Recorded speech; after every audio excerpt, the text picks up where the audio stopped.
বর্তমান সময়ে আমরা সকলেই কিন্তু স্মার্টফোন ইউজ করি, আর স্মার্টফোন ইউজ করলে কিন্তু দেখা যাবে ইন্টারনেটও ইউজ করি। সেটা হয়তো বা দেখা যেতে পারে যে ওয়াইফাই বা ব্রডব্যান্ড ইন্টারনেট, আবার অনেক ক্ষেত্রে দেখা যেতে পারে যে আমরা হয়তো বা সিমের মাধ্যমে ইন্টারনেট ডাটা কিনে ইন্টারনেট ব্যবহার করি।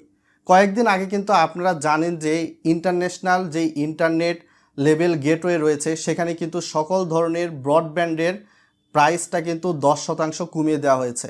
এই 10% কমিয়ে দেওয়ার ফলশ্রুতিতে দেশে কিন্তু বর্তমান সময়ে ইন্টারনেটের একটা প্রতিযোগিতামূলক পরিস্থিতি তৈরি হয়ে গেছে। দেশের স্যাটেলাইট ইন্টারনেট প্রবেশ করেছে ইতিমধ্যে।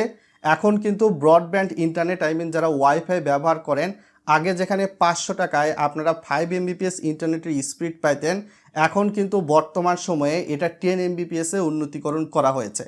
যার ফলশ্রুতিতে দেখা যাবে এখন গ্রামের অত্যন্ত প্রত্যন্ত অঞ্চলে বা পাড়া মহল্লায় কিন্তু আপনারা চাইলে মাত্র 250 টাকা মাস দিয়ে 5 Mbps এর ইন্টারনেট কিন্তু ব্যবহার করতে পারবেন। এমন প্যাকেজও কিন্তু বর্তমান সময়ে আনা শুরু হচ্ছে।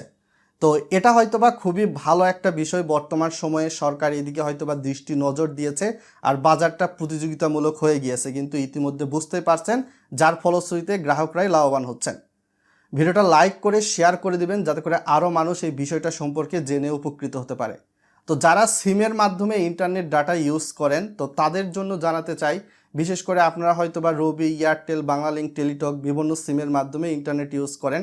যেহেতু ইন্টারন্যাশনাল গেটওয়েতে সকল ধরনের ব্রডব্যান্ডের মূল্য 10% কমিয়ে দেওয়া হয়েছে, সেক্ষেত্রে বাংলাদেশ সাবমেরিন কোম্পানিও কিন্তু 10% মূল্য হ্রাস করে দিয়েছে। এই 10% মূল্য হ্রাস করে দেওয়ার ফলশ্রুতিতে রাষ্ট্রায়ত্ত মালিকানাধীন যে টেলিটক সিম কোম্পানি রয়েছে তারা কিন্তু ইন্টারনেটের প্রাইস 10% কমিয়ে দিয়েছে। এবং এটা কিন্তু বর্তমান সময়ে যারা টেলিটকে ইন্টারনেট ইউজ করেন বা সিম ব্যবহার করেন, আপনারা হয়তোবা পাশে স্ক্রিনটা লক্ষ্য করতে পারছেন, সেখানে হয়তোবা দেখতে পারবেন। তো এখানে এখন কিন্তু আপনি মাত্র 16 টাকায় একদিনের জন্য 1 জিবি ইন্টারনেট কিনে ইউজ করতে পারবেন। 284 টাকায় আপনি চাইলে 30 দিনের জন্য 30 জিবি ইন্টারনেট কিনে ইউজ করতে পারবেন। তো অনেক মানুষের হাতের নাগালে কিন্তু টেলিটকের ইন্টারনেট।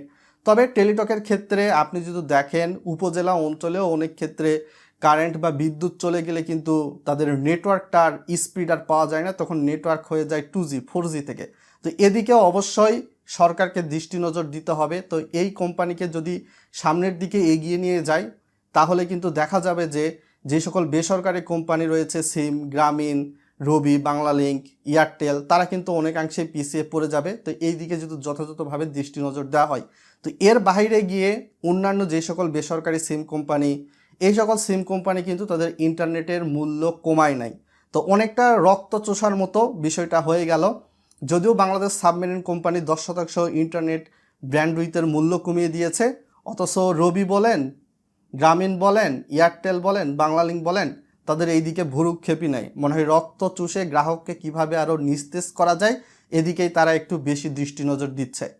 তো এটার সঙ্গে যদি আপনারা একমত হয়ে থাকেন, তাদের অবশ্যই এমবির দাম কমানো উচিত। অবশ্যই ভিডিওর কমেন্ট বক্সে ইয়েস লিখে জানাবেন। দ্বিমত পোষণ করলে সেটাও জানাবেন।